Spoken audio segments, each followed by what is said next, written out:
The appellant minutes, may I just give 2 lines of introduction to the merits of the case as to how this appeal came to be filed. Yes. The appellant minutes was at the relevant time an MLA of the Jharkhand Legislative Assembly belonging to the Jharkhand Mukti Morcha. She was sought to be prosecuted for allegedly receiving a bribe from an independent candidate, not her own party candidate, for an election to the Rajya-Sabha. There were 2 Rajya-Sabha seats to be filled. MLAs were voting. She, as a voter MLA, is alleged to have received a bribe. She was sought to be prosecuted.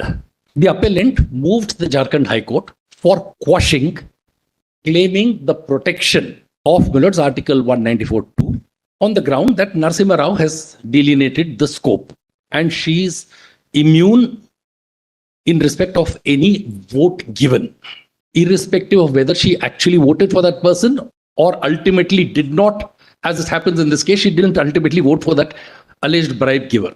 The High Court decided against my client, holding that since she did not in fact vote for the bribe giver, but voted for someone else, she is on the same footing as Ajit Singh in Narasimha Rao's case, because Ajit Singh in Narasimha Rao's case did not get the benefit of immunity because he did not vote in the confidence motion. He abstained. So Narasimha Rao itself held that immunity is only in respect of a vote given, a speech made or a vote given. Since he did not vote, therefore, he is not immune. That was Narasimha Rao's case. Ajit Singh was liable to be prosecuted. The High Court says in our present case that if Ajit Singh is not immune for prosecution because he abstained, equally, my client would not be immune for prosecution because she did not vote for the bribe giver, but colloquially, she ditched him and voted for somebody else. So we are in appeal against that judgment. So that is a regular criminal appeal, which only involves the application of Narasimha Rao. It only involves the application of Narasimha Rao. Insulated in some way when the bribe taker is made a vote in parliament. And a person who takes the right to vote and does not vote, as per Narasimha Rao, is capable of being prosecuted. But a person who does vote then becomes immune from prosecution, as per the majority in that judgment. I only want to add that the law throughout, whether in UK or USA, the proceedings in Parliament is a core issue. Your speech or vote must relate to the proceedings in Parliament and the function of the business in Parliament. Something unconnected with it is not protected at all. Sita-Soren falls in that category. So election to Rajya-Sabha is something unconnected with the proceedings, the business of the House. Nothing has... Amicus's submissions we received, my lord, yesterday. Yes, but because the matter came up, so I'm not complaining. But the learned attorney has given some articles in really speaking as to what amounts to a proceeding in Parliament. Now, I have not looked into that issue because I didn't know they would be coming up. So, I mean, if they are going to say that voting at an election for a Rajya-Sabha member is not a proceeding in Parliament, then there is an earlier full bench in Kuldeep Nair, where your lordships have held in para 373, that yes, it is not. If that is not, then his petition has to fail straight away on that. Because then there's no question of immunity if it's not a proceeding in Parliament at all.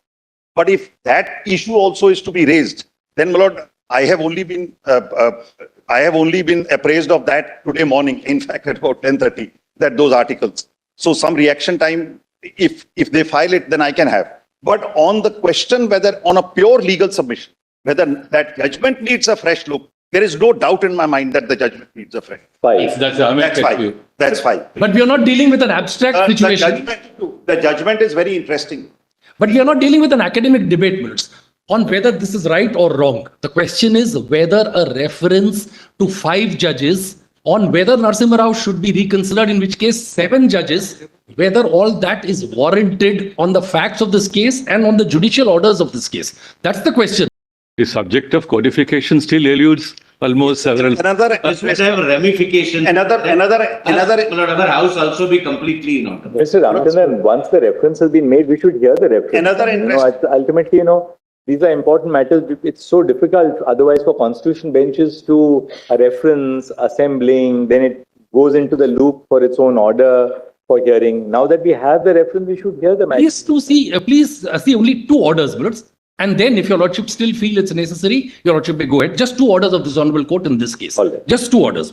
The doubts raised and the issue being a matter of substantial public importance, we should be requesting for a reference of the matter to a larger bench as may be considered appropriate to hear and decide the issue arising. We order accordingly. Now kindly just these one sentence, Milords. Having considered the matter, para 5 only, I wish to emphasize, Milords. The matter, we are of the view that having regard to the wide ramification, the issue which arises, which is in the appeal, nothing else is articulated here. Because whether Narasimha Rao ratio of Ajit Singh can be extended to my client itself is an issue of importance, which merited a 3-judge bench reference, Milords. I'm not quarreling with that at all. Of course, Milords, a matter like this of bribery, alleged bribery of an MLA will always have ramifications. The doubts raised, Milords, I pause here, Milords. Where have the doubts been raised? By which judicial order? The doubt has only been raised in the dissenting judgment. If that constitutes doubt raised, then in every case, Milords, where there's a dissenting judgment, there's sufficient ground for reconsideration because a doubt has been raised. So that doubt raised cannot refer to the dissenting judgment of that very case. Having regard to the ramifications of the question that has arisen. Lordship, please. And the doubts raised and the issue being a matter of substantial public importance. The court felt that this requires consideration by a larger bench in that sense. But the question still remains, where is the articulation by a judicial order? Neither side has questioned Narasimha Rao. Judicially, there is no articulation of a doubt that Narasimha Rao... But how do you stand in relation to Narasimha Rao? Narasimha Rao will apply to you according to you and you will be protected by Narasimha Rao. I will be protected because according to me... But then that's the point. Therefore, that's a matter of... Therefore, you apply Narasimha Rao's dictum and allow my appeal and set aside the impugned order of the High Court. So that's a matter for 3 judges, not for 5 judges. No, but therefore, the correctness of the judgment of the majority is clearly something which arises here. With respect, Milords, in any case with regard to application, for instance, Milords, you may be right to this limited extent that if we decide to refer Narasimha Rao to a bench of 7, we may have to formulate some reasons why we are doing that. We may have to formulate some, though of course Chief Justice Gogoi's referring order says reference of the matter to a larger bench as may be considered appropriate. It could have been well placed before 7 directly. It's been placed today before 5. We may have to formulate some reasons why we feel that Narasimha Rao requires reconsideration. There is just one more aspect, Milords. My Lord, the Chief Justice was a party to 2 decisions where Narasimha Rao was cited. One was the standing committee resolutions matter, Milords, Kalpana Mehta, where my Lord in one of the judgments, concurring judgments with the majority, observed that correctness of Narasimha Rao is not involved in this case. If it is questioned in some appropriate case, it will have to be considered. Thereafter, in the Kerala Legislative Assembly case, K. Ajit, Narasimha Rao was directly cited and was invoked by the accused.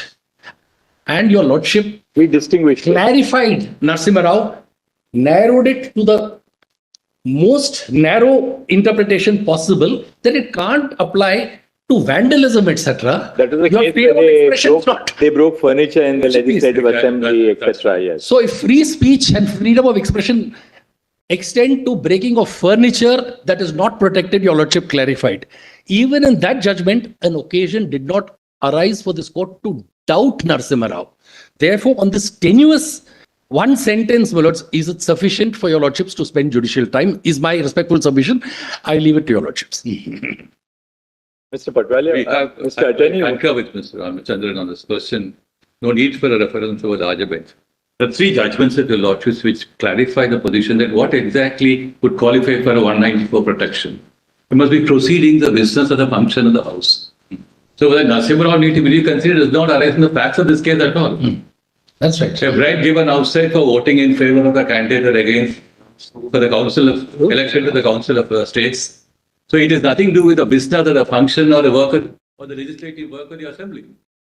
So that's why the US examples give make it very clear. You But may the have bribe is given to, so that the discharge of functions of a member of parliament or state legislative assembly should take place in a particular way, in accordance with the bribe giver's intent.